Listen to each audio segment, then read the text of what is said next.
Hi அஸ்ஸலாமு அலைக்கும். Welcome back to channel. இன்றைக்கி நான் ஒரு ரெசிபி கொண்டு வந்திருக்கேன். என்ன ரெசிபினா, இதுக்கு பேர் பூத்தின்.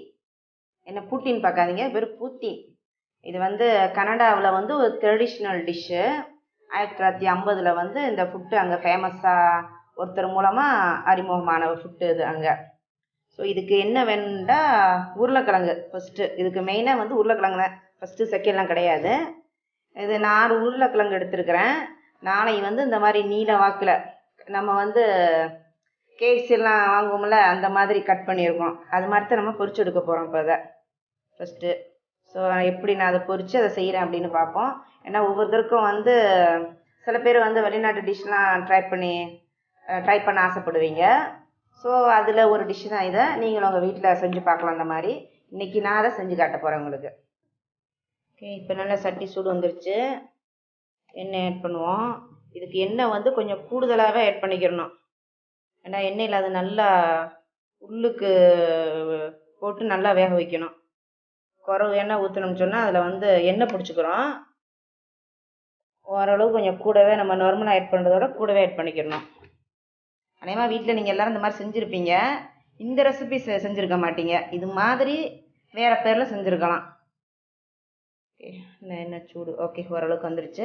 இந்த உருளைக்கிழங்கை கட் பண்ணிவிட்டு ஐஸ் தண்ணியில் போட்டு எடுத்துக்கிறணும், கோல்ட் வாட்டரில். அப்போ தான் அது நல்லா என்ன சொல்லுவாங்க, அந்த ஒரு இது கிறிஸ்பியாக கிடைக்கும். ஸோ நான் ஐஸ் வாட்டரில் போட்டு அப்புறம் அதை துணியில் தொடச்சி எடுத்துக்கிறணும், நல்ல சுத்தமான துணியில். இப்போ நான் எடுத்து போட்டு பொரிக்க போகிறேன்.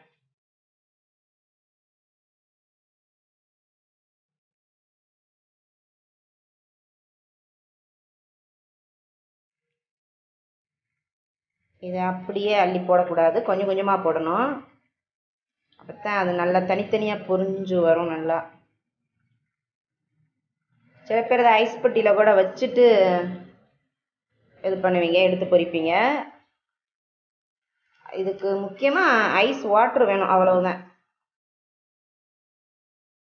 ஓகே, இப்போ நல்லா பாதி பொரிஞ்சு வந்துருச்சு, எடுத்துடலாம். ஏண்டா அது 2 தடவை நம்ம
ரெசிபி என்னென்னா பீஃப் வச்ச தண்ணியும் சிக்கன் தண்ணியும் யூஸ் பண்ணணும். நான் வந்து இதுக்கு சிக்கன் தண்ணி மட்டும்தான் எடுத்துருக்குறேன். ரெண்டும் யூஸ் பண்ணோம்னா டேஸ்ட் இன்னும் நல்லா சுவையாக இருக்கும். இது நல்லா இன்னும் அது என்னது இது பட்டர் இன்னும் நல்லா மெல்ட் ஆகலை. அது கொஞ்சம் நல்லா கரையிற வர வெயிட் பண்ணிக்கிறோம். இப்போ கொஞ்சோண்டு தண்ணி எடுத்திருக்கேன். இது வந்து 1/4 கப்பு கூட சொல்ல முடியாது, அதுக்கும் கம்மி தான். இதில் வந்து நம்ம கார்ன்ஃப்ளவரை வந்து கரைச்சி வச்சுக்கணும். சோள மாவு ஏறக்குறைய இந்த ஸ்பூன் நான் யூஸ் பண்ணுறேன். பாருங்கள், இந்த ஸ்பூனில் வந்து ஒரு 4 ஸ்பூன் போடலாம். ஏன்னா அந்த சோஸை வந்து திக்னஸ் ஆக்கிறதுக்கு தான். 2 போட்டாச்சு, 3, ஒரு 4. எவ்வளவுக்கு நம்ம தண்ணி நம்ம அவிச்ச தண்ணியை வச்சு தான் நம்ம வந்து இந்த கார்ன்ஃப்ளவர் எடுக்கணும். அதோட குவான்டிட்டி அது கூட இருந்தால் இதுவும் நம்ம கூட போகணும். அப்போ தான் திக்னஸ் கொடுக்கும். நம்ம அவிச்ச தண்ணி குறைவா எடுத்தோம்னு சொன்னால் கார்ன்ஃப்ளவர் தண்ணியை குறைவாக ஊற்றலாம். இது திக்னஸ்க்கு தான். ஓகே, நம்ம பட்டர் நல்லா கரைஞ்சிச்சு. இப்போ நம்ம கரைச்சி வச்ச கார்ன்ஃப்ளவர் தண்ணியை ஆட் பண்ணிடுவோம்.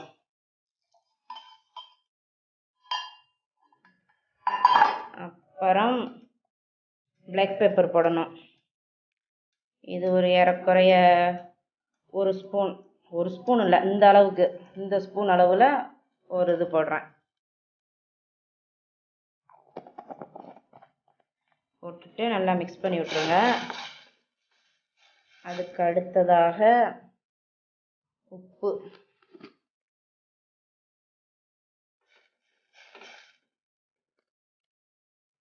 தேவைக்கேற்ப.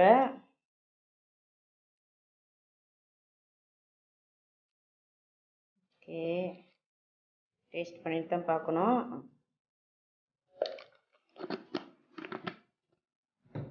அப்புறம் இது வந்து சோயா கிச்சப், இது ஒரு ஸ்பூன், டீஸ்பூன் அளவு தான், டேபிள் ஸ்பூன் தேவையில்லை. ஓகே, அவ்வளோதான்.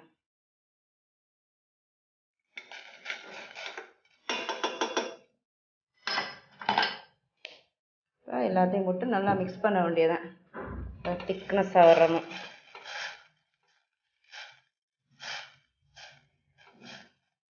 பாருங்கள், நல்லா திக்னஸ் ஆயிடுச்சு. அது அள்ளுறதுக்கு வரல.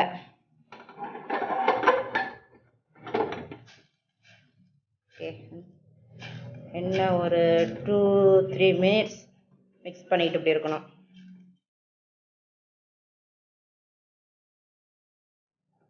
பாருங்க, நான் வந்து ஸ்டவ் ஆஃப் பண்ணிட்டேன்.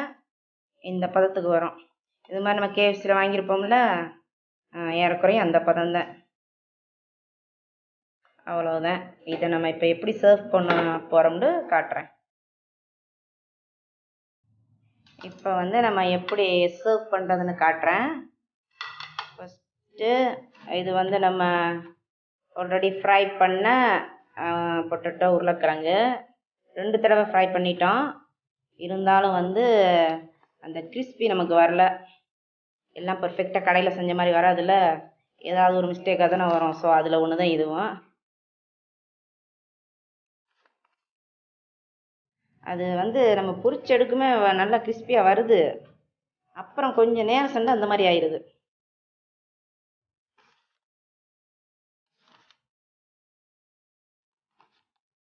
எப்படி இருக்குது வியூவர்ஸ் பார்க்குறதுக்கு? ஏன் நான் முழுசாக முடிக்கலைல்ல, ஸோ எப்படி நீங்கள் ஒரு முடிவுக்கு வருவீங்க? நான் முடிச்சுக்கிறேன் ஃபஸ்ட்டு. ஆமாம் தானே ஆச்சா? ஓகே, இப்போ அதுக்கு அடுத்தபடியாக இது வந்து செடார் சீஸ். நான் வந்து இப்போ செடார் சீஸ் போட போகிறேன். ஆக்சுவலி இதுக்கு ஒரிஜினல் ரெசிபி என்னென்னா வந்து சீஸ் கட் போடணும். அது வந்து இங்கே கிடைக்கலாம். அவங்க நாடு கனடாவில் தான் இருக்குமா. மேபி இங்கே சில இடத்துல இருக்கலாம், ஆனால் எனக்கு கிடைக்கல. இல்லாட்டா வந்து மொசரா சீஸும் போடலாம், அதுவும் எனக்கு கிடைக்கல. என்னோட வீட்டு பக்கம் இதுதான் கிடச்சிது. அதுண்டா வந்து நம்ம பன்னீர் மாதிரி நல்லா அப்படி இருக்கும். துண்டு போட்டு போடலாம். இது அப்படி முடியாது, இருக்கிறத வச்சு அட்ஜஸ்ட் பண்ணி செஞ்சு பார்ப்போம். இது ஃப்ரிட்ஜில் வச்சு கொஞ்சம் ஏர்லியாக எடுத்துட்டேன், அதனால கொஞ்சம் இதாக ஆயிடுச்சு. இது மேலே போட்டுக்கிறணும். இது கட் பண்ணுற அளவுக்குலாம் கத்தி யூஸ் பண்ணுற அளவுக்குலாம் தேவையில்லை போல், கையிலையே இது பண்ணி போட்டுருவோம். இப்போ நம்ம அந்த கட் சீஸ் போட்டோம்னு சொன்னால், சீஸ் கட்டா கட் சீஸ் ஆனி சார், சீஸ் கட், அது வந்து பன்னீர் கட்டி மாதிரியே இருக்கும் ஏறக்குறைய. அப்போ போட்டோம்னா இன்னும் நல்லாயிருக்கும்.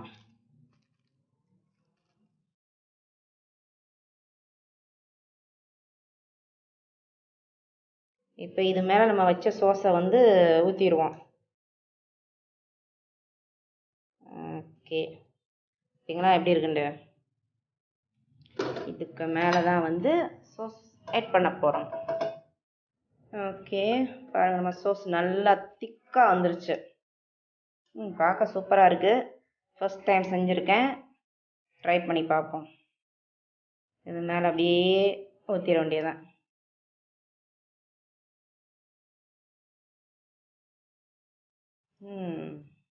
எப்படி இருக்கு அனிஷா? பார்க்க சூப்பராக இருக்கா?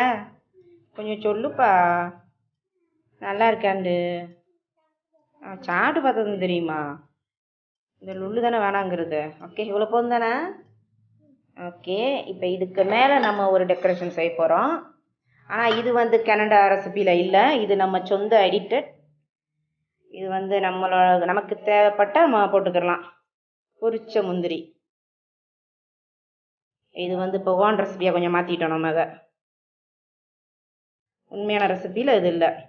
இப்போ இந்த மாதிரி போட்டு சாப்பிட்டா இன்னும் நல்லா கிறிஸ்பியாக இருக்கும். அதுக்குத்தான். சரிங்களா? எவ்வளோ சூப்பராக இருக்குண்டு. ட்ரை பண்ணி காட்டுவோமா நிஷா வியூவர்ஸ்கிட்ட எப்படி இருக்குண்டு? காட்டலாம் தானே? சரி, முதல்ல வந்து ஒரு ஸ்பூன் எடுத்துக்கணும். இன்னும் ஸ்பூன் நான் எடுக்கலை, கொஞ்சம் வெயிட் பண்ணுங்கள், நான் எடுத்து ட்ரை பண்ணி காட்டுறேன். ஓகே, இப்போ ட்ரை பண்ணி பார்ப்போம்.